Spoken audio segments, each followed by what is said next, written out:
Hello everyone, welcome back to my YouTube channel once again. We are going to start the costing. जैसा कि हमने start किया है free of cost program as I have promised to you कि मुझे आपको complete course करवाना है as a personal mentorship programme.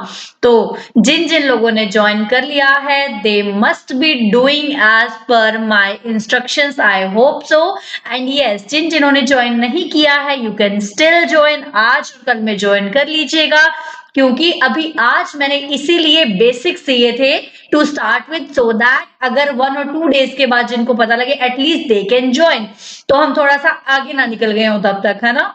चलिए, जिन लोगों ने ज्वाइन किया है कमेंट सेक्शन में कमेंट करके जरूर बताना, are you guys enjoying it? आपको अच्छा लग रहा है, थोड़ा भी हेल्प लग रहा है कि हाँ चलो एटलीस्ट कोई मोटिवेशन साथ में हमारे चल रहा है। जिन्होंने ज्वाइन किया है कमेंट सेक्शन में कमेंट जरूर करना, सो दैट अगर कोई भी पर्सन वीडियो रेफर करता है ही और शी मस्ट नो कि कैसा जा रहा है, सो दैट स्टूडेंट्स को फर्दर हेल्प मिलेगी। अगर कोई और भी ज्वाइन करना चाहता है तो, है ना, आपके फीडबैक्स ही दूसरों को हेल्प करेंगे।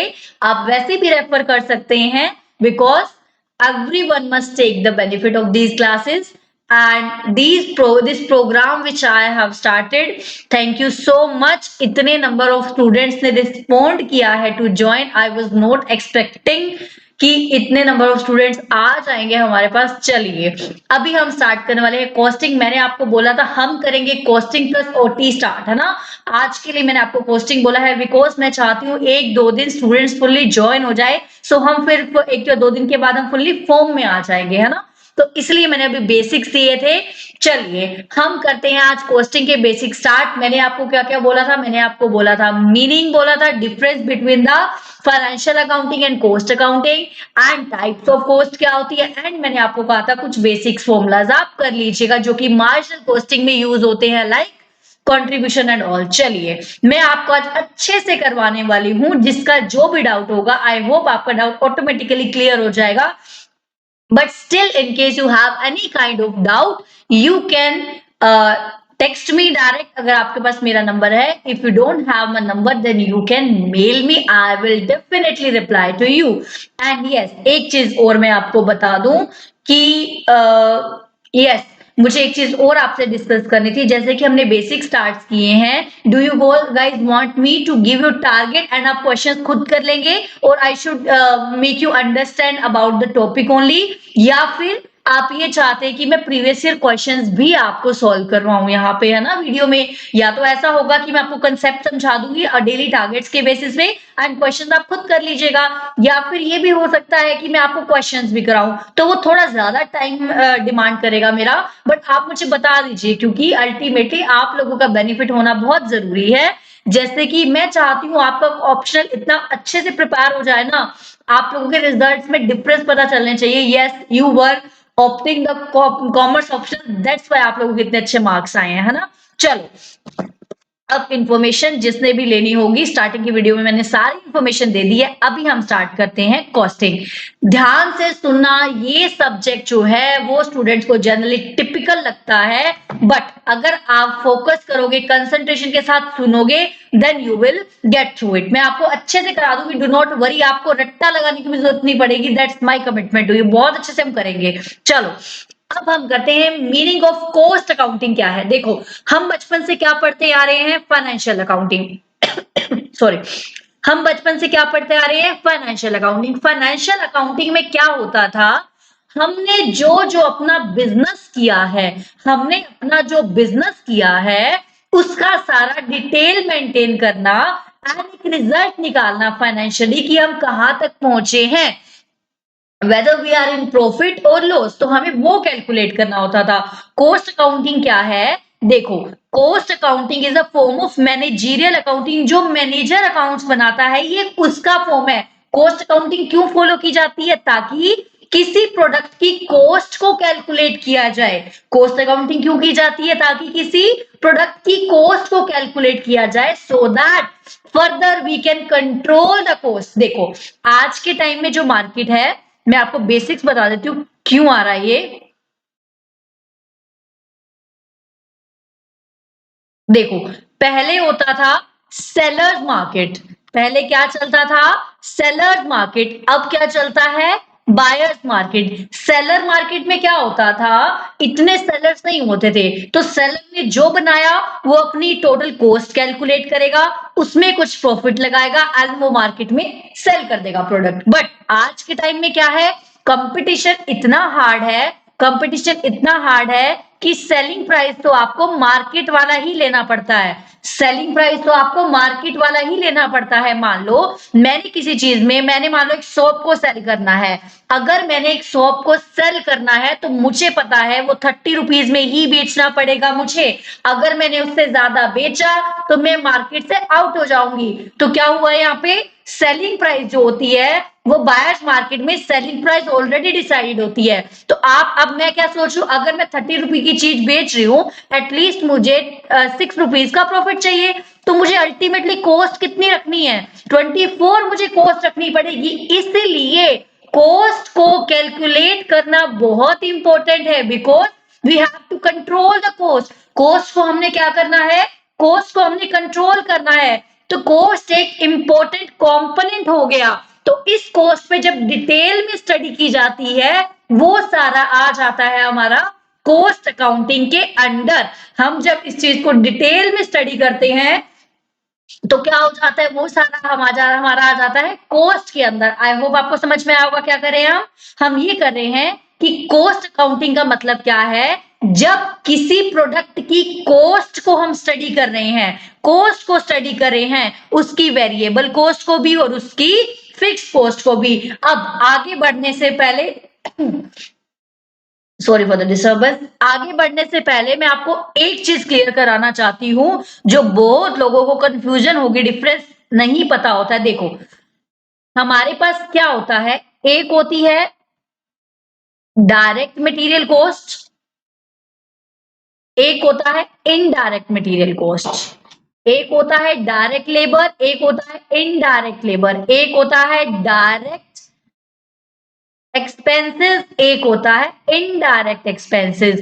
अब ये चीज ध्यान रखना, जो direct material, direct labour plus direct expenses मिलके बनती है, वो होती है हमारी वेरिएबल कॉस्ट। जो direct expenses plus direct labour plus direct material को मिला दिया जाता है तो वो हो जाती है वेरिएबल कॉस्ट। बस अगर तीनों इनडायरेक्ट चीजों को मिला दिया जाए तो वो हो जाता है ओवरहेड्स। वो क्या हो जाता है? ओवरहेड्स। ठीक है, ये वेरिएबल कॉस्ट हो जाती है, ये हो जाता है हमारा ओवरहेड्स हो जाते हैं। ओवरहेड्स का मतलब ओवरहेड का मतलब सिर्फ इनडायरेक्ट एक्सपेंसेस नहीं है। ओवरहेड का मतलब है इनडायरेक्ट एक्सपेंसेस, चाहे वो इनडायरेक्ट एक्सपेंस मटेरियल का है, चाहे वो इनडायरेक्ट एक्सपेंस लेबर का है, चाहे वो इनडायरेक्ट एक्सपेंस अदर्स हैं। ओवरहेड्स का मतलब खाली से इनडायरेक्ट एक्सपेंसेस नहीं होते हैं, जो मोस्ट ऑफ द स्टूडेंट्स की कंफ्यूजन होती है। ध्यान रखिएगा, ओवरहेड का मतलब ऑल इनडायरेक्ट। इनडायरेक्ट चाहे वो मटेरियल है, चाहे वो इनडायरेक्ट लेबर है, चाहे वो इनडायरेक्ट एक्सपेंसेस है। अगर डायरेक्ट डायरेक्ट वाला पोर्शन है तो वो वेरिएबल कॉस्ट बन जाती है, वो हमारी प्राइम कॉस्ट बन जाती है। चलो, आई होप आपको समझ में आया होगा। देखो क्या करते हैं हम नेक्स्ट, ये हमने पढ़ लिया कि कॉस्ट अकाउंटिंग क्या है। अब हम करते हैं डिफरेंस क्या है cost accounting and financial accounting का डिफरेंस क्या है। सबसे पहले एक बात बताओ, जो हम कॉस्ट अकाउंटिंग पढ़ते थे, कॉस्ट अकाउंटिंग क्या कहता था हमें? It provides information about the financial performance of the entity. If you want to gather the financial performance of the entity means how the company is financially performing. How the company is financially performing. तो हम किस में deal करते हैं? Financial accounting में। But to ascertain the cost, किसी चीज की कॉस्ट को असरटेन करना, कॉस्ट को हम असरटेन क्यों करना चाह रहे हैं? क्योंकि हमें कॉस्ट को कंट्रोल करना है। ये ना हो ना कि हम इतने में तो प्रोडक्ट मार्केट में बेच ही नहीं पा रहे, we are not able to sell the product in the market more than the cost. तो हमें कॉस्ट को कंट्रोल करना जरूरी हो जाता है। If you want to if you will control the cost, only then we will able to achieve the expected margin. अगर आप कॉस्ट को कंट्रोल करके चलेंगे तभी आप एक मार्जिन को ले पाएंगे जो कि आपके लिए प्रॉफिट के रूप में काम करेगा। चलिए, उसके बाद आ जाता है नीड। किस किस को फाइनेंशियल अकाउंटिंग की नीड है एंड कब कब कॉस्ट अकाउंटिंग की नीड है। देखो, फाइनेंशियल अकाउंटिंग की नीड तो कंपल्सरी है। Everyone has to check whether he is making the profit और नॉट। हर कंपनी, हर एंटिटी जो जो बिजनेस चला रही है, everyone who is doing the business wants to know whether I am in a profitable situation or not।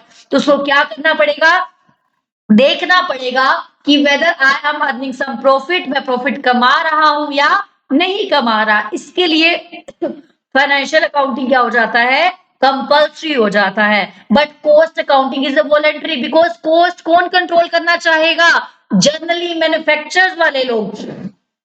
Generally who are the manufacturers, they will control the cost, है ना।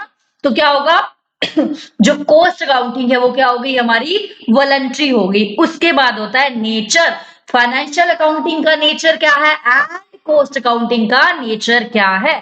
देखो, financial accounting क्या करता है, it classifies, चीजों को classify करेगा, चीजों को रिकॉर्ड करेगा, प्रेजेंट करेगा in monetary term. It presents the thing in the monetary term, that's why we are terming it as financial accounting. हर चीज को ये मॉनिटरी टर्म में डिस्प्ले करेगा। बट कॉस्ट अकाउंटिंग जरूरी नहीं है कि ये हर चीज को मॉनिटरी टर्म में डिस्प्ले करे। ये एक ऐसे सिग्निफिकेंट मैनर में डिस्प्ले करेगा, ये एक ऐसे सिग्निफिकेंट मैनर में डिस्प्ले करेगा चीजों को कि ये आपके लिए वैल्यूएबल हो सके। It classifies the cost record and present and interpret. Present भी करेगा, क्लासिफाई भी करेगा, रिकॉर्ड भी करेगा एंड आपको ऐसा शो करेगा जो कि सिग्निफिकेंट मैनर होगा, जो कि इंपॉर्टेंट मैनर होगा। जरूरी नहीं है कि ये आपको मॉनिटरी टर्म्स में चीजों को दिखाएगा। इट विल, हो सकता है ना, देखो, हो सकता है पॉसिबल कि आपके पास एम्प्लॉयज अच्छे नहीं है, आपको एम्प्लॉयज बदलने हैं, तो मॉनिटरी टर्म्स इंपॉर्टेंट नहीं है। एम्प्लॉयज आपने ऐसे अपॉइंट किए हुए हैं जो बहुत ज्यादा वेस्टेज कर रहे हैं आपकी फैक्ट्री में, तो it is not in the monetary term. आप एम्प्लॉयज को मॉनिटरी टर्म में थोड़ा दिखा सकते हो। You can't show the value of the efficient employ in the monetary term. तो यही कह रहा है कि कॉस्ट अकाउंटिंग में वो एक सिग्निफिकेंट मैनर में प्रेजेंट करेगा चीजों को, है ना। It will not make you कि हर चीज फाइनेंशियल फॉर्म में होनी चाहिए। चलो, नेक्स्ट आता है who are the users of the financial accounting. Financial accounting के यूजर्स कौन कौन से हैं, कौन कौन होंगे यूजर्स फाइनेंशियल अकाउंटिंग के। कौन कौन जानना चाहता है कि कंपनी प्रॉफिट कमा रही है या नहीं कमा रही। बहुत सारे लोग, whether it is share holders, creditors, financial analysis, government and its agencies. बहुत सारे लोग होते हैं जो जानना चाहते हैं। बट कॉस्ट को कंट्रोल, कॉस्ट कितनी आ रही है, who are interested in who are interested in knowing that how much is the cost. It is only the internal party, management is interested in knowing how much the cost they are incurring। cost कितनी incurred हो रही है उसमें सिर्फ management ही interested होगा। क्यों, क्योंकि cost management का काम मैनेजमेंट का है, कॉस्ट को कंट्रोल करने का काम मैनेजमेंट का है। कोई पर्सन अगर मार्केट से कुछ खरीद रहा है, ही इज नॉट बॉदर्ड कि मार्केट उसने कॉस्ट कितनी कम है, उसको तो सस्ते में चाहिए।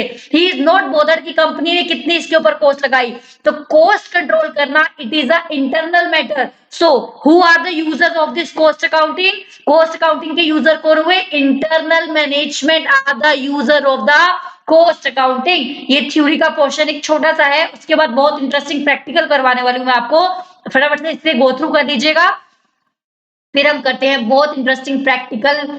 आई विल अश्योर यू कि आप लोग एंजॉय करने वाले हो practicals, you will enjoy it. चलो, एनालिसिस क्या क्या होता है, इसमें ग्रोथ एनालिसिस होता है, क्योंकि इसको कॉस्ट का पोर्शन भी देखना है, सेल्स का पोर्शन भी देखना है, प्रॉफिट का पोर्शन भी देखना है, एसेट्स का पोर्शन भी देखना है, लायबिलिटी का पोर्शन भी देखना है। बट कॉस्ट अकाउंटिंग में क्या होता है, कॉस्ट अकाउंटिंग में एक कॉस्ट को उठा के उसकी माइन्यूट डिटेलिंग करनी है, कॉस्ट को उठा के उसकी माइन्यूट स्टडी करनी है। तो ये माइन्यूट स्टडी करता है। ठीक है, टाइम पीरियड क्या होता है, अकाउंटिंग का तो हमें पता है, जनरली हम 1 ईयर लेके चलते हैं। बट कॉस्टिंग में क्या होगा टाइम पीरियड, कॉस्टिंग में जो रिपोर्ट सब बनाई जाती है एज एंड व्हेन रिक्वायर्ड। मुझे लग रहा है मेरी कॉस्ट जरूरत से ज्यादा हो रही है, then I will make the cost reports. अगर मुझे लग रहा है सब ठीक चल रहा है तो why will I make the reports, है ना।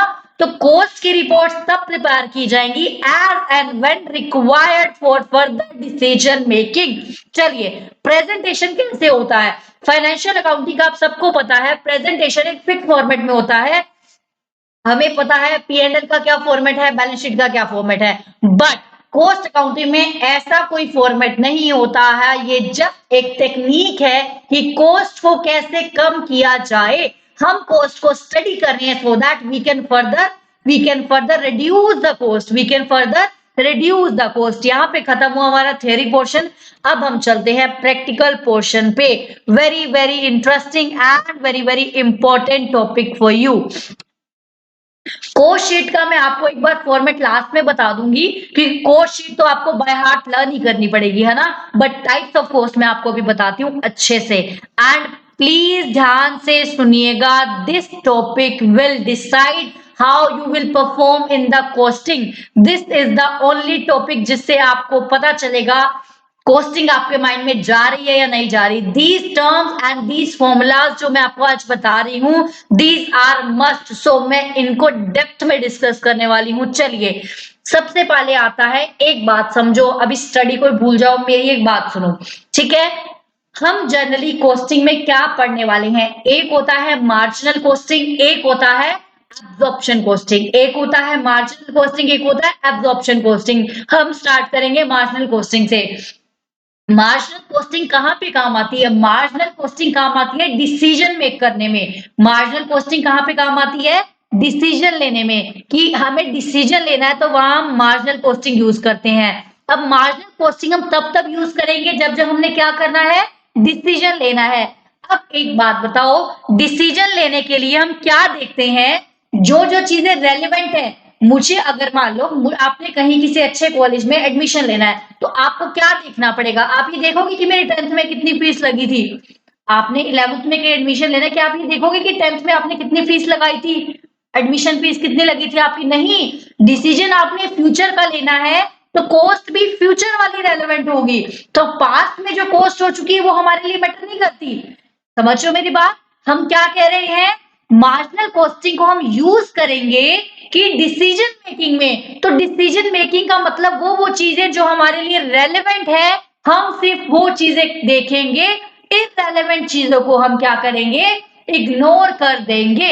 इररेलेवेंट चीजों को हम इग्नोर कर देंगे। चलो, सबसे पहले आती है टाइप ऑफ कॉस्ट। हम पढ़ रहे हैं डिफरेंट टाइप्स ऑफ कॉस्ट कौन कौन सी होती हैं। सबसे पहले आता है हमारे पास हिस्टोरिकल कॉस्ट। हिस्टोरिकल कॉस्ट क्या होती है? आपको नाम से ही समझ आ रहा होगा, जो कॉस्ट हमारे लिए हिस्ट्री बन चुकी है, मतलब जो कॉस्ट ऑलरेडी इनकर्ड हो चुकी है। जो कॉस्ट ऑलरेडी इनकर्ड हो चुकी है, प्लस प्लस वो हमारे फ्यूचर डिसीजन में इंपैक्ट नहीं डालने वाली।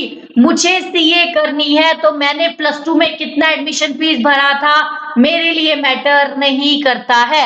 मैंने सीए का आगे फर्दर, मान लो किसी पर्सन ने एनरोल करवा लिया फाउंडेशन में, सीए के फाउंडेशन में एनरोल करवा लिया किसी स्टूडेंट ने, आगे उसको एग्जामिनेशन फॉर्म भरना है, वो सोच रहा है मेरी तैयारी है या नहीं है, तब मैं एग्जामिनेशन फॉर्म फिल करूं।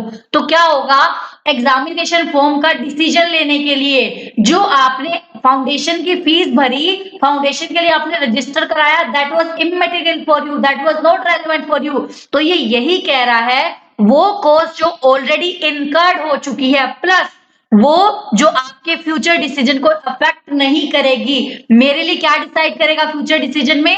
वो चीजें डिसाइड करेगी जो आगे आने वाली है। तो हिस्टोरिकल कॉस्ट हम किसको बोलते हैं? हिस्टोरिकल कॉस्ट हम बोलते हैं ऐसी कॉस्ट जो ऑलरेडी इनकर्ड हो चुकी है, ऐसी कॉस्ट जो ऑलरेडी इनकर्ड हो चुकी है और हमारे फ्यूचर डिसीजन को इंपैक्ट नहीं करेगी, हमारे फ्यूचर डिसीजन को इंपैक्ट नहीं करेगी। मतलब जब जब हम कोई डिसीजन लेंगे, अगर वहां पर कोई हिस्टोरिकल कॉस्ट है तो हम उसको क्या करेंगे?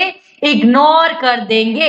जब जब हम डिसीजन लेंगे, अगर वहां पर कोई हिस्टोरिकल कॉस्ट है तो हम उसको क्या करेंगे? इग्नोर कर देंगे। अगर मान लो मुझे डिसीजन लेना है, मुझे फर्दर आगे डिसीजन लेना है बिजनेस में, और उस क्वेश्चन में आपको दिया हुआ ये कॉस्ट हिस्टोरिकल कॉस्ट है, ऑलरेडी हो चुकी है, तो उसको इग्नोर करना है simply. Why? because it is not relevant for us, because it is not relevant for our marginal costing decision making. It is not relevant for our marginal cost decision making. अब एक बात बताओ, accounts में तो हम सारी cost लेके चलते हैं. Why so? Because we are absorbing the, कि हम कितना कितना एब्जॉर्ब कर पा रहे हैं, हम उसको एलोकेट कर पा रहे हैं, है ना. ऐसी कॉस्ट हमेशा इररेलेवेंट होगी डिसीजन मेक करने के लिए. दो टाइप की हिस्टोरिकल कॉस्ट होती है. एक होती है sunk cost and another one is the committed cost. Sorry, एक होती है sunk cost, another one is the committed cost. Sunk cost क्या होती है? जो ऑलरेडी इनकर्ड भी हो चुकी है एंड मैंने पास में पे भी कर दिया है. फाउंडेशन की फीस आप इनकर्ड भी कर चुके हो एंड पे भी कर चुके हो, तो हमारे वो अब किसी काम की नहीं है. मुझे आगे डिसीजन लेना है तो मैंने पीछे क्या खर्च किया, that is irrelevant for me. But committed cost क्या होती है? देखो committed cost क्या होती है? इनकर्ड तो हो चुकी है बट पे नहीं की है. अब एक बात बताओ, आप किसी रूम में रहते हो, पीजी में बहुत सारे स्टूडेंट्स रहते होंगे, मंथली आपने एक्सपेंस इनकर कर लिया है बट आपको नेक्स्ट 7 डेज में वो एक्सपेंस देना है, तो क्या होगा? इनकर तो आप कर चुके हो बट आपने अभी तक पे नहीं की है. भाई इनकर कर चुके हो तो पे भी तो करनी पड़ेगी ना, कमिट हो गए आप उसके लिए, आपको कमिटेड है वो कॉस्ट, तो that is also irrelevant for our decision making. ध्यान रखना, मैं आपको डिसीजन मेकिंग के लिए टीच कर रही हूँ, मैं आपको मार्जिनल कॉस्टिंग के पॉइंट ऑफ व्यू से बता रही हूँ. तो जो कमिटेड कॉस्ट होती है that is irrelevant for our decision making. sunk और committed cost में क्या डिफरेंस है? sunk cost होता है जो ऑलरेडी incurred हो चुकी है, जो ऑलरेडी incurred हो चुकी है एंड ऑल्सो पेड हो चुकी है. But committed cost already incurred but not paid yet. तो हमारे लिए दोनों ही इररेलेवेंट है क्योंकि दोनों में ही हमने आगे डिसीजन लेना है, उससे मैटर नहीं करता, वो जा चुका है मेरे लिए. ठीक है, जैसे रिसर्च की कॉस्ट होगी, डेवलपमेंट कॉस्ट होगी, बुक वैल्यू होगी ऑफ एसेट्स की. नेक्स्ट आता है हमारे पास अपॉर्चुनिटी कॉस्ट. ध्यान से देखना, ये कॉस्टिंग में एक टर्म बहुत इंपॉर्टेंट है that is called the opportunity cost. Opportunity cost हमारे लिए बहुत इंपॉर्टेंट है. क्यों इंपॉर्टेंट है? बिकॉज अपॉर्चुनिटी कॉस्ट हमारे डिसीजन मेकिंग में बहुत काम आती है. वो हमारे लिए रेलेवेंट चीज है. वो हमारे लिए क्या है? रेलेवेंट चीज है. opportunity cost is relevant for the further decision making. what is the opportunity cost? मैं आपको बताती हूँ. मान लो एक पर्सन ने सीए क्लियर कर लिया, एक पर्सन ने सीए क्लियर कर लिया, उसके पास 3-4 ऑप्शन है. He can do the government job, he can join the MNCs, also he can do his own practice. ठीक है, मान लो एमएनसीज में उसको 10 लाख का पैकेज मिल रहा है, गवर्नमेंट जॉब में उसको 8 लाख का पैकेज मिल रहा है एंड प्रैक्टिस में उसको श्योरिटी है कि वो 3 लाख रुपीस कमा लेगा. ठीक है, अपॉर्चुनिटी. अब एक बात बताओ, अपॉर्चुनिटी कॉस्ट पता है क्या होती है? आपने जो चीजें छोड़ दी, जो आपने छोड़ दी और उसमें से जो बेस्ट था, जो चीजें आपने छोड़ दी और उसमें से जो बेस्ट था, वो चीज आ जाती है हमारे लिए अपॉर्चुनिटी कॉस्ट. देखो, मैक्सिमम बेनिफिट दैट इज फोरगोन. वो बेनिफिट जो आपने छोड़ दिया, कैसे छोड़ दिया? By rejecting the alternative course. अब एक बात बताओ, मान लो मुझे सबसे अच्छा टेम्पटिंग कौन सा पैकेज लग रहा है? एमएनसीज वाला. 10 लाख का तो मैंने ले लिया, इसको छोड़ दो. मेरे लिए अपॉर्चुनिटी कॉस्ट क्या होगी? अगर मैंने 10 लाख का पैकेज ना लिया होता तो इनमें से कौन सी ऐसी बेस्ट अपॉर्चुनिटी थी जिसको मैंने छोड़ा? अगर मैंने 10 लाख का पैकेज मेरे सामने ना आता तो इनमें से कौन सी ऐसी कॉस्ट थी जो मैंने छोड़ दी? अपॉर्चुनिटी कॉस्ट क्या? 8 लाख. अगर मैं एमएनसी में ना जाती तो नेक्स्ट बेस्ट ऑल्टरनेटिव मेरे लिए क्या था? अगर मैं एमएनसी ज्वाइन ना करती तो नेक्स्ट बेस्ट ऑल्टरनेटिव मेरे लिए क्या था? गवर्नमेंट जॉब था. बिकॉज जो चीजें मैंने छोड़ दी उसमें से बेस्ट ऑप्शन क्या था? वो होता है मेरे लिए opportunity cost. Maximum benefit that is फोरगोन. वो बेनिफिट जो मैंने छोड़ दिया by rejecting the alternative course of action. मैंने ऑल्टरनेटिव कोर्स ऑफ एक्शन की वजह से छोड़ दिया और उनमें से भी बेस्ट कौन सा था? That is called the opportunity cost. ये एक्चुअल में करनी होती है, नोशनल कॉस्ट होती है. मान लो एक चीज और मैं आपको एग्जांपल देती हूं. मेरे पास क्या था? मेरे पास 10 लाख रुपीज थे, वो 10 लाख रुपीज मैंने किसी बिजनेस में इन्वेस्ट किए। ठीक है, अब बिजनेस करने की अपॉर्चुनिटी कॉस्ट क्या आएगी? अब एक बात बताओ, बिजनेस किया, उसके बदले मैंने कौन सा ऑल्टरनेटिव छोड़ा? अगर मैं बिजनेस ना करती तो एटलीस्ट मैं इसको एक बैंक में डिपॉजिट करवाती। मान लो बैंक में डिपॉजिट करवा के 10% का इंटरेस्ट मिलता। तो मैंने कौन सी अपॉर्चुनिटी छोड़ी इस काम को करने के लिए? मैंने कौन सी अपॉर्चुनिटी छोड़ी इस काम को करने के लिए? 1 लाख रुपीज का इंटरेस्ट छोड़ दिया। That is called the opportunity cost. Opportunity cost मतलब जनरल टर्म में समझाऊं तो, अभी मैं जो कर रही हूं वो ना करती तो उसके अलावा बेस्ट क्या करती? जो मैं कर रही हूं वो ना करती तो उसके अलावा बेस्ट क्या करती? चलिए, नेक्स्ट आता है हमारा out of pocket cost. Out of pocket cost क्या कहता है? To be incurred in cash. Out of pocket क्या होता है? ऐसी कॉस्ट जो आप कैश में इनकर्ड करोगे, ऐसी कॉस्ट जो आप कैश में इनकर्ड करोगे, that is called the out of pocket cost which involves a payment, which involves a payment. अब एक बात बताओ, ऐसी कॉस्ट जो आगे पेमेंट करनी होगी, ऑब्वियस सी बात है मेरे लिए वो इंपॉर्टेंट है। तो आउट ऑफ पॉकेट कॉस्ट जो होती है, जो वो हमेशा डिसीजन मेकिंग के लिए इंपॉर्टेंट रेलेवेंट होती है। आउट ऑफ पॉकेट कॉस्ट जो होती है वो मेरी डिसीजन मेकिंग के लिए इज ऑलवेज रेलेवेंट। नेक्स्ट आता है फिक्स्ड कॉस्ट। नेक्स्ट क्या आता है? Fixed cost. फिक्स्ड कॉस्ट क्या होती है? जो ऑलरेडी आप इनकर्ड कर चुके हो। मैंने कोई बिजनेस खोला, मैंने कोई बिजनेस खोला, उस रूम का रेंट जाता है 10,000 पर मंथ। मान लो मैंने कोई बिजनेस खोला, उस रूम का रेंट जाता है 10,000 पर मंथ। अब मेरे पास कोई स्पेशल ऑफर आ रहा है, मैं बनाती हूँ पेन, मेरे पास मार्कर का ऑफर आ रहा है, तो क्या मार्कर बनाने में मेरे लिए वो 10,000 भी इंपॉर्टेंट है? नहीं, बिकॉज ये 10,000 का रेंट तो मुझे एनी हाउ देना पड़ेगा। It is always irrelevant, fix cost is always irrelevant. लेकिन लेकिन ऐसा हुआ कि अगर आपने वो पेन से मार्कर बनाना है तो आपको एक रूम अलग से रेंट पे लेना पड़ेगा, because you are not having that space in already incurred room. आपके पास ऑलरेडी स्पेस नहीं है। तो ऐसी फिक्स कॉस्ट जो स्पेसिफिकली किसी टास्क के लिए इनकर करनी पड़ेगी, स्पेसिफिकली किसी डिसीजन मेकिंग के लिए इनकर करनी पड़ेगी, वो रेलेवेंट है। बट जो ऑलरेडी चल रही है, जिसका होना ना होना हमारे डिसीजन पे डिपेंड नहीं करता है, तो दैट इज ऑलवेज इररेलेवेंट। समझ क्या बात मेरी? मान लो मैं एक मशीन ऑलरेडी यूज कर रही थी, मैं वही मशीन बना के नेक्स्ट प्रोडक्ट किसी को सेल कर सकती हूँ, तो मेरे लिए जो रेंट है, मशीन का रेंट है, वो इररेलेवेंट है, क्योंकि मशीन का रेंट तो मैं ऑलरेडी दे रही हूँ। बट अगर मुझे पेन से मार्कर बनाने के लिए न्यू मशीन परचेज करनी पड़ेगी, बिकॉज जो मेरे पास ऑलरेडी पेन बनाने की मशीन है वो ज्यादा इफेक्टिव नहीं है उसके लिए, तो ऐसी कॉस्ट जो मुझे स्पेशली इनकर्ड करनी पड़ी है तो वो भी फिक्स, है तो वो भी फिक्स, बट वो मुझे स्पेशली इनकर्ड करनी पड़ी है, तो दैट इज रेलेवेंट। सिंपल सी बात है, जो पास्ट में हुआ, जो हमारे डिसीजन मेकिंग को इम्पैक्ट नहीं डालता, उसको छोड़ के बाकी सब रेलेवेंट होता है। तो देखो, जो ऑलरेडी इनकर्ड हो चुकी है दैट इज इररेलेवेंट, बट जो टू बी इनकर्ड है दैट इज रेलेवेंट। जो टू बी इनकर्ड है that is very much relevant for us. चलो, नेक्स्ट आता है हमारा formulas for marginal costing. Marginal costing के लिए क्या क्या फॉर्मूलाज यूज होंगे? देखो, सबसे पहला वर्ड आता है कंट्रीब्यूशन। कॉस्टिंग पढ़ने के लिए कंट्रीब्यूशन वर्ड इज लाइक, जैसे आप जीपी पढ़ते हो ना, आप इतना सुनते हो जीपीएनपी फाइनेंशियल अकाउंटिंग में, same as it is contribution for you. Contribution is also same important for you.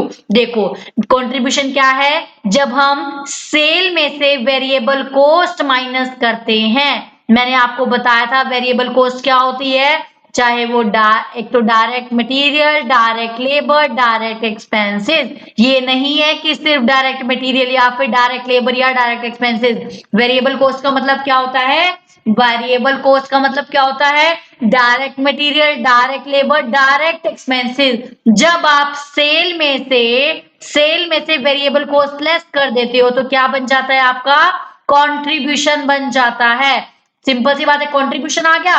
एक देखो, कॉस्ट को आप ऑलवेज टू पार्ट्स में डिवाइड कर सकते हो, एक होती है वेरिएबल कॉस्ट, एक होती है fix cost. Variable cost less कर दी तो क्या हो गया, कंट्रीब्यूशन आ गया।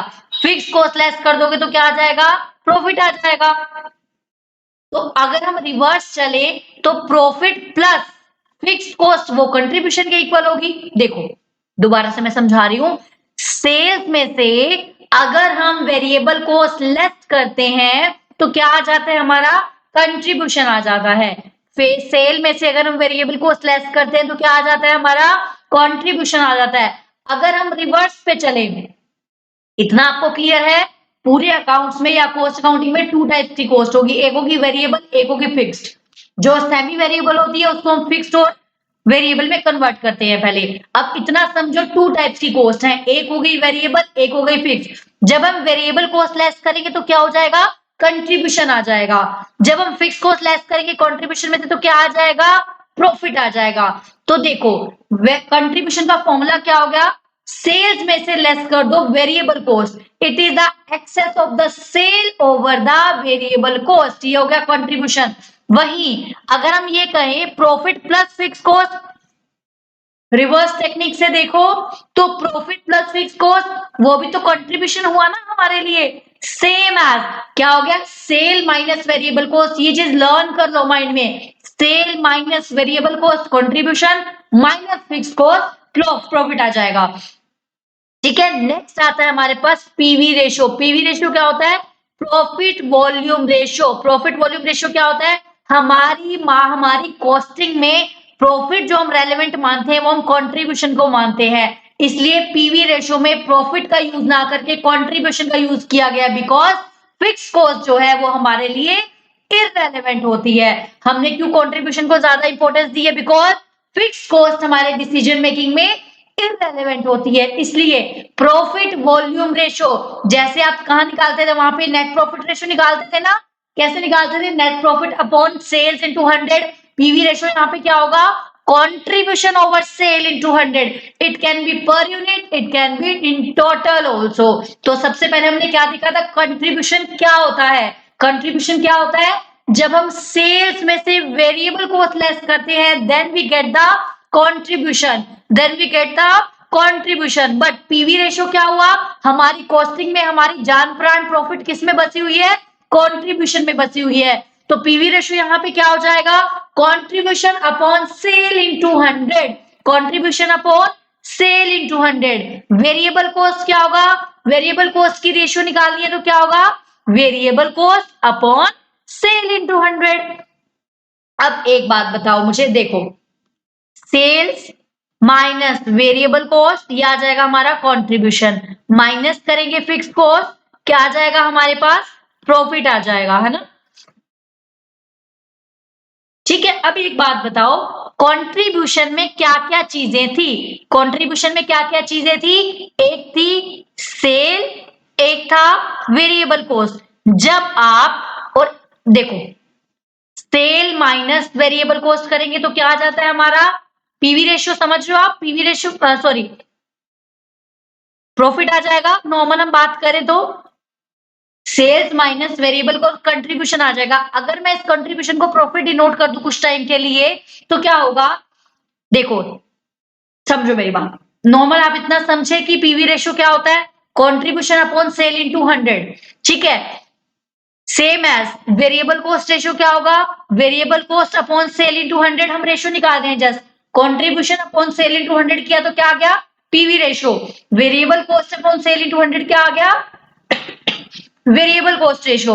तो अगर 1 माइनस पीवी रेशियो करेंगे, अगर मैं आपको ये बोलूं मेरे पास 60% प्रॉफिट है तो आप क्या करोगे, आपको ऑटोमेटिकली डिनोट हो रहा है कि मेरे पास 40% कॉस्ट है। इफ आई एम सेइंग कि मैं 60% प्रॉफिट कमाती हूं, then what you will think of that कि 40% में कॉस्ट लगती है तभी तो मैं 60% कमाती हूँ, मतलब इन टोटल हम 1 लेके चलते हैं। तो यहाँ पे हमने प्रॉफिट किसको डिनोट किया, कंट्रीब्यूशन को हमने यहाँ पे प्रॉफिट डिनोट किया। तो हम क्या करेंगे, अगर 1 माइनस पीवी रेशियो करेंगे तो क्या आ जाएगा, वेरिएबल कॉस्ट रेशियो, क्योंकि मैंने अगर 30% पीवी रेशियो कमाया है इट मीन 70% मैंने कॉस्ट लगाई है। तो 1 minus PV ratio is equal to variable cost ratio, 1 minus variable cost ratio is equal to PV ratio. I hope आपको समझ में आ गया होगा।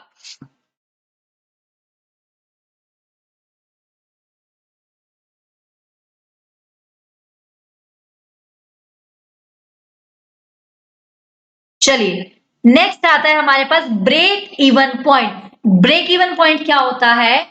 ब्रेक इवन पॉइंट एक ऐसा पॉइंट है जहां पर नो प्रॉफिट नो लॉस की सिचुएशन, मतलब नो प्रॉफिट, मैं आपको वैसे बोला है प्रॉफिट, बट प्रॉफिट का मतलब हुआ तो नेट प्रॉफिट की ही बात हो रही है। कंट्रीब्यूशन मैं आपको समझाने के लिए बोल रही हूँ, डिसीजन मेकिंग के लिए, ठीक है। अब ब्रेक इवन पॉइंट क्या हुआ?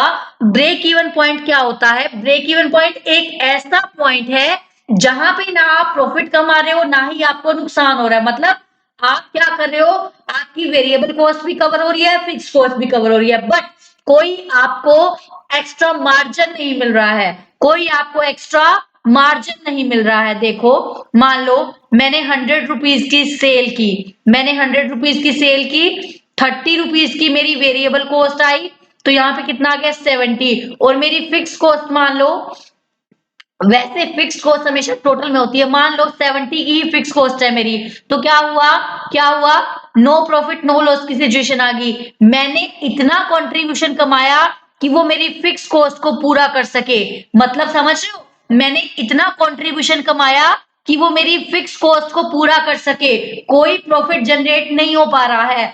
ब्रेक इवन पॉइंट क्या है? ब्रेक इवन पॉइंट एक ऐसा पॉइंट है कि मैं इतना कंट्रीब्यूशन कमा रही हूं, मैं इतना कंट्रीब्यूशन कमा रही हूं कि मेरी फिक्स कॉस्ट ही निकल जाए। तो मतलब contribution is equal to fix cost जब हो जाता है तो वो ब्रेक इवन पॉइंट होता है। तो अगर हम आपसे ये पूछा जाए तो ब्रेक इवन पॉइंट्स निकालो in unit, fix cost upon contribution पर यूनिट। मान लो सेल प्राइस है 10 रुपीज, वेरिएबल कॉस्ट है 7 रुपीज, कॉन्ट्रीब्यूशन आ गया 3 रुपीज, ठीक है। तो अब मुझे क्या चाहिए, मुझे क्या देखना है, मुझे, और फिक्स कॉस्ट आती है मान लो 2। अब आपको ये बोल दिया जाए कि ब्रेक इवन पॉइंट निकालो, ब्रेक इवन पॉइंट क्या बोलता है? ब्रेक इवन पॉइंट ये बोलता है ऐसी सिचुएशन जहां पे ना तो आप प्रॉफिट कमा रहे हैं ना पे आप नुकसान कमा रहे हैं। आपको ये बोल दिया जाए ऐसा पॉइंट बताओ जहां पे मैं कितनी यूनिट्स बेचूं कि ना तो मुझे प्रॉफिट हो ना ही मुझे लॉस हो। क्या पूछ लिया जाए आपसे क्वेश्चन में कि आप ऐसा एक पॉइंट बताओ सेल्स का जहां पर ना तो आपको प्रॉफिट हो, neither you earn the profit NOR you इनकर द लॉस। आपको ऐसा पॉइंट बताओ जहां पे आप क्या हो, न्यूट्रल सिचुएशन में हो जाओ। तो हम क्या करेंगे, fix cost upon the contribution. तो क्या हो जाएगा, यहाँ पे जो आएगा वो आ जाएंगी नंबर ऑफ यूनिट्स। देखो अगर आप कंट्रीब्यूशन पर यूनिट से डिवाइड करोगे तो जो ब्रेक इवन पॉइंट्स है वो नंबर ऑफ यूनिट्स में आएगा। अगर आप पीवी रेशियो से डिवाइड करोगे तो रुपीज में आपका ब्रेक इवन पॉइंट आएगा कि मुझे इतने रुपीज की सेल करनी है, तो ना मुझे प्रॉफिट होगा ना मुझे नुकसान होगा। या फिर आप क्या कर सकते हो, ब्रेक इवन पॉइंट यूनिट्स में निकाल के उसको सेलिंग प्राइस से मल्टीप्लाई कर दो। सो ब्रेक इवन पॉइंट क्या हुआ, फिक्स्ड कॉस्ट अपॉन कंट्रीब्यूशन। मतलब मैं इतनी फिक्स कॉस्ट कमाना चाहती हूँ कि मेरा कंट्रीब्यूशन पूरा हो जाए पर यूनिट। तो डिवाइड करोगे तो ऑटोमेटिकली आ जाएगा कि कितनी नंबर ऑफ यूनिट्स आपको सेल करनी है to earn to get to such situation where you incur no profit no loss. I hope आपको समझ में आया होगा। This term is very much important for you. मैं एक बार फिर से रिपीट कर रही हूँ, ब्रेक इवन पॉइंट क्या होता है? ब्रेक इवन पॉइंट एक ऐसा पॉइंट है, एक ऐसी सिचुएशन है सेल की कि आप कितनी सेल करो कि ना तो आपको प्रॉफिट हो ना ही आपको नुकसान हो। मतलब एक ऐसी सिचुएशन जहां पर आपका कंट्रीब्यूशन फिक्स कॉस्ट को कवर कर ले, जहां पर आपका कंट्रीब्यूशन फिक्स कॉस्ट को कवर कर ले, that is called the break even point. अगर आप फिक्स कॉस्ट को डिवाइड करोगे कंट्रीब्यूशन पर यूनिट से, then you will get break even point in unit. But अगर आप कंट्रीब्यूट सॉरी फिक्स कॉस्ट को डिवाइड करोगे पीवी रेशो से, then you will get the sales in rupees की इतनी रुपीज की सेल करने पे I will be in such situation जहां पे ना तो मुझे प्रॉफिट होगा ना ही मुझे लॉस होगा। आई होप आपको समझ में आ गया होगा। चलिए नेक्स्ट आता है हमारा margin of safety. Margin of safety, चीजों को नाम से क्लिक करना स्टार्ट करो। ब्रेक इवन, इवन का मतलब होता है इक्वल, मुझे कोई फर्क नहीं पड़ रहा। तो कंट्रीब्यूशन का ऐसी सिचुएशन जहां पे मुझे सिर्फ फिक्स कॉस्ट आ जाए, मैं इक्वल रहूं, ना प्रॉफिट ना लॉस वाली सिचुएशन हो जाए। मार्जिन ऑफ सेफ्टी क्या होता है? मार्जिन ऑफ सेफ्टी क्या होता है? ब्रेक इवन पॉइंट से एक्स्ट्रा आप कितना जा रहे हो, मतलब आप कितना प्रॉफिट को कंट्रीब्यूट कर रहे हो, that is called the margin of safety. Safety का मार्जिन। तो मार्जिन ऑफ सेफ्टी अगर वैल्यू में निकालना है, मान लो एक्चुअल सेल्स तो मेरी कितनी थी 1 लाख, और मैंने पीछे जो फॉर्मूला लगाया fix cost upon PV ratio, उससे आया 70,000। तो मैं सेफ्टी का मार्जिन मेरे पास कितना चल रहा है? 30,000। तो मार्जिन ऑफ सेफ्टी आपकी ब्रेक इवन पॉइंट से, हम कहते हैं ना, आप मैं आपको बताती हूँ सीए स्टूडेंट्स में क्या होता है, आपको ईच सब्जेक्ट में 40 मार्क्स चाहिए होते हैं पास होने के लिए। तो जो 40 है ना मेरा, वो ब्रेक इवन है। 40 ब्रेक इवन है और आपको एग्रीगेट 50% बनाना होता है। तो ब्रेक इवन जो मेरा 40 है ना, वो ब्रेक इवन पॉइंट है हर पेपर का। आप उससे जितने मर्जी ले आओ, 40 आए तो मेरे में ब्रेक इवन पे हूँ, पॉइंट पे, ना प्रॉफिट ना लॉस की सिचुएशन में हूँ। बट अगर मैं 45 की जगह 50 ले आती हूँ, तो वो 10 जो है उस सब्जेक्ट के लिए वो मार्जिन ऑफ सेफ्टी हो गया। मतलब वो सेफ्टी का मार्जिन है जो मेरे को एग्रीगेट बनाने में काम आएगा। यू गेटिंग माय पॉइंट ना? 40 मैंने कमाए तो मैं नो प्रॉफिट नो लॉस की सिचुएशन में हूँ। बट 40 से मैं 50 पर पहुंच गई, तो वो जो 10 का मार्जिन है ना, वो मुझे एग्रीगेट बनाने में काम आएगा, क्योंकि एग्रीगेट आपको 50% चाहिए होते हैं। तो मार्जिन ऑफ सेफ्टी का मतलब क्या हुआ? आपकी एक्चुअल सेल्स और ब्रेक इवन का डिफरेंस कितना है। देखो अगर आप एक्चुअल यूनिट्स में करोगे तो एक्चुअल में आ जाएगा, यूनिट्स में करोगे तो यूनिट में आ जाएगा। अगर आपको बोल दिया जाता है मार्जिन ऑफ सेफ्टी रेशियो निकालो, रेशियो तो हर चीज की डिवाइड बाय सेल इनटू 100 की जाती है। रेशियो हर चीज की हम क्या करते हैं? Divide by sales into 100।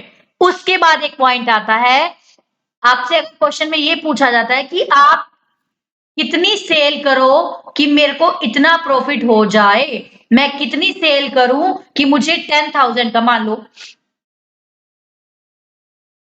मैं कितनी सेल करूं कि मुझे 10,000 का प्रॉफिट हो जाए। फिक्स कॉस्ट प्लस मैं कितना प्रॉफिट कमाना चाहती हूँ, डिवाइड। देखो आप क्या करोगे, मैं आपको बोलूं कि मैं चाहती हूं कि मुझे 10,000 का प्रॉफिट कमाना है, मुझे 10,000 का प्रॉफिट कमाना है, तो मुझे प्लीज बताओ कि मुझे कितनी सेल करनी है। तो आप क्या करोगे, भूल जाओ अभी कॉस्टिंग को। आप क्या करोगे? आप कहोगे 10,000 का तो आप प्रॉफिट कमाना चाहते हो, ठीक है, और ऊपर से जिस रूम में रह के आप पढ़ा रहे हो 10,000 आप उसका रेंट भी दे रहे हो, मतलब 20,000 आपको चाहिए ही चाहिए कॉन्ट्रीब्यूशन। कॉन्ट्रीब्यूशन 20,000 आपको चाहिए ही चाहिए, ठीक है। वेरिएबल कॉस्ट तो छोड़ दो, वो तो जब मैं पढ़ाऊंगी तो मेरी लगेगी। तो मतलब मैं कमाना चाहती हूँ 10,000 और 10,000 मेरा फिक्स कॉस्ट आ रहा है, तो fix cost plus desired profit upon the contribution पर यूनिट आपको मिल जाएगी सेल्स की वैल्यू। मतलब मैं कितनी सेल्स करूं कि मैं 10,000 का प्रॉफिट कमा पाऊं, ये मैं आपको एग्जांपल के थ्रू करवाती हूँ, because it is important and बच्चों को थोड़ा सा डिफिकल्ट भी लगता है। मैं क्वेश्चन एक बार मुझे बता दीजिएगा, अगर आप चाहते हैं मैं क्वेश्चन भी कराऊं तो मैं क्वेश्चन भी करवा दूंगी। चलो मान लो सेलिंग प्राइस है ₹10, ठीक है, वेरिएबल कॉस्ट है ₹7, 6 कर लेते हैं, कंट्रीब्यूशन है ₹4, और मेरी जो फिक्स कॉस्ट लगती है मंथली वो लगती है 10,000, और मैं चाहती हूँ मैं कितना प्रॉफिट कमा पाऊं, मैं चाहती हूँ मैं कितना प्रॉफिट कमा पाऊं, मैं चाहती हूँ कि मैं कितना प्रॉफिट कमा पाऊं 10,000। तो अल्टीमेटली हम क्या कह रहे हैं, 10,000 मेरी फिक्स कॉस्ट लगेगी प्लस 10,000 का मैं प्रॉफिट कमाना चाहती हूँ, और डिवाइड बाय कंट्रीब्यूशन कितना हुआ 4, 20,000 अपॉन 4, मतलब 5,000 में अगर यूनिट बेचूंगी तो मैं जाकर 10,000 का प्रॉफिट कमा पाऊंगी। 5,000 अगर मैं यूनिट बेचूंगी तो मैं 10,000 का प्रॉफिट कमा पाऊंगी। अब देखो हमने देखा 5,000 यूनिट में 10,000 का प्रॉफिट, अब हम वेरीफाई करते हैं क्या ऐसा निकल रहा है। सेल्स कितनी आएंगी, 5,000 यूनिट इंटू 10, 50,000, ठीक है। 5,000 यूनिट की वेरिएबल कॉस्ट भी लग जाएगी 30,000, कितना हो गया ये, 20,000 का मेरे पास रह गया कंट्रीब्यूशन, और 10,000 का चला गया फिक्स कॉस्ट, तो अल्टीमेटली मेरे पास क्या आ जाएगा 10,000 का प्रॉफिट। मैं क्या कह रही थी कि मैं कितना प्रॉफिट कमाना चाहती हूँ, तो मैं कितनी सेल करूं, तो मुझे पता है मुझे हैंड में कितना चाहिए कंट्रीब्यूशन के बाद, मुझे 10,000 फिक्स कॉस्ट का भी चाहिए, मुझे 10,000 प्रॉफिट का भी चाहिए, तो अल्टीमेटली मुझे 20,000 कमान लेना पड़ेगा कंट्रीब्यूशन। तो डिवाइड बाय कंट्रीब्यूशन करोगे तो नंबर ऑफ यूनिट्स आ जाएंगी कि कितनी आपको सेल करनी है। चलिए, थोड़ा सा मेरे को इशू हो रहा है गले में। चलो, आई होप आपको यहाँ तक समझ में आया होगा। ये वाला पॉइंट मैं आपको कल कराऊंगी, थोड़ा लेंदी है, ये मैं आपको एग्जांपल के थ्रू करवा दूंगी, है ना। चलिए, आई होप आपको समझ में आया होगा। तो मैं आपको कोस्ट शीट भी एक बार रिवाइज करा दूंगी। कॉस्ट शीट भी मैं आपको कल रिवाइज करवा दूंगी और इंडिफरेंस पॉइंट भी पिछले वाले के साथ में ये भी इंडल्ज कर लूंगी, बीच में आपको कंप्लीट करवा दूंगी। सो मैं 1-2 दिन तक आपका टारगेट थोड़ा लाइट रखने वाली हूँ, सो दैट मैक्सिमम स्टूडेंट जितने ज्वाइन करना चाहते हैं ज्वाइन कर लें, and further we are able to do it completely, हम अच्छे से कर लेंगे। एंड यस, मेंशन जरूर कीजिएगा कि लेक्चर भी कैसा लगा, एंड यस ये प्रोग्राम आपको इफेक्टिव लग रहा है या नहीं लग रहा है। एंड ये भी बताना क्या आपने कॉस्ट शीट के क्वेश्चंस कर लिए हैं आज, या फिर आपने टॉपिक पढ़ा है, टॉपिक लर्न किया है, so that I can plan accordingly for your further topics. मैं उस हिसाब से आपका प्लान करूंगी। चलिए, आज के लिए इतना ही, मिलते हैं नेक्स्ट लेक्चर में, तब तक के लिए bye bye. And yes, do recommend to your friends as well, ठीक है, सबको हेल्प मिलनी चाहिए। मिलते हैं नेक्स्ट लेक्चर में, तब तक के लिए bye bye, thank you so much. And yes, video को लाइक जरूर करते जाइएगा। बाय।